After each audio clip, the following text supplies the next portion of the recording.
ஓம் ஸ்ரீ குருப்பியோ நமக. ஸ்ரீ மகாபெரிவா சரணம். சக்தி டிவைன் குரூப் சத்சங்கம் சார்பில் இன்றைய தகவல்.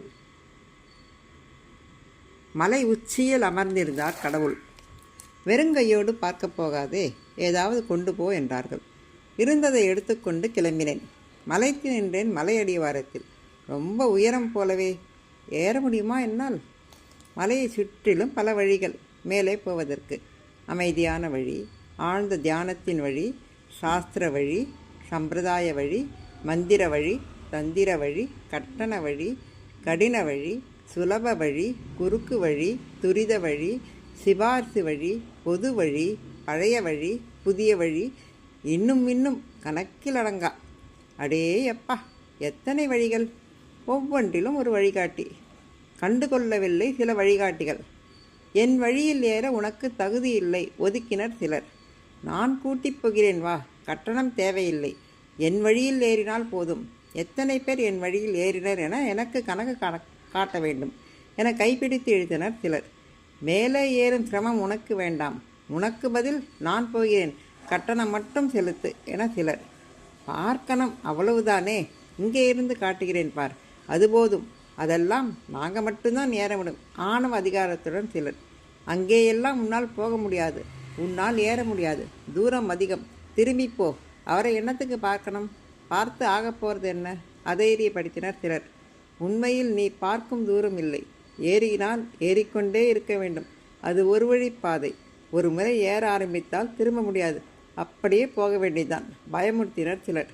சாமியாவது பூதமாவது, அது வெறும் கல், அங்கே ஒன்றும் இல்லை, வெட்டி வேலை பார், போய் பிழைப்பை பார், பாதையை அழைத்து வைத்து பகுத்தறிவி பேசினர் சிலர். என்ன செய்வது?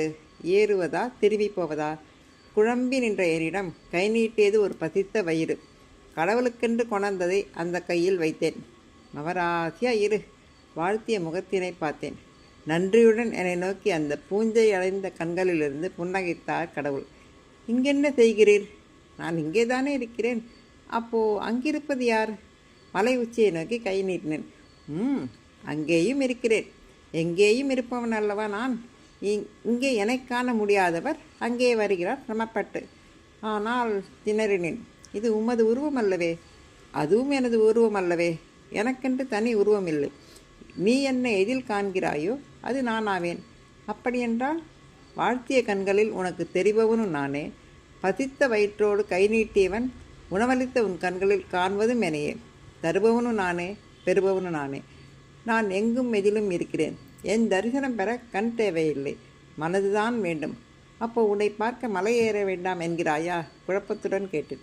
தாராளமாக ஏறிவா, அது உன் விருப்பம். அங்கும் நான் இருக்கிறேன் என்றேனே, அங்கு வந்தாலும் என்னை பார்க்கலாம். கடவுளே விழித்தேன். எனக்கு புரியவில்லை. புரிந்து கொள்வது அவ்வளவு கடினமல்ல. உனக்காக மட்டுமே நீ வாழ்ந்தால் என்னை காண நீ சிரமப்பட்டு மலையேறி உச்சிக்கு வர வேண்டும். பிற உயிர்களுக்காகவும் வாழ்ந்தாய் என்றால் நீ இருக்கும் இடத்திலேயே என்னை காண்பாய். புன்னகைத்தார் கடவுள். இந்த தகவல் உங்களுக்கு பிடிச்சிருந்தால் லைக் பண்ணுங்கள், ஷேர் பண்ணுங்கள், சப்ஸ்கிரைப் பண்ணுங்கள். மேலும் ஒரு புதிய தகவலுடன் மீண்டும் சந்திப்போம். ஜெய் ஜெய்சங்கர, ஹரஹர சங்கர.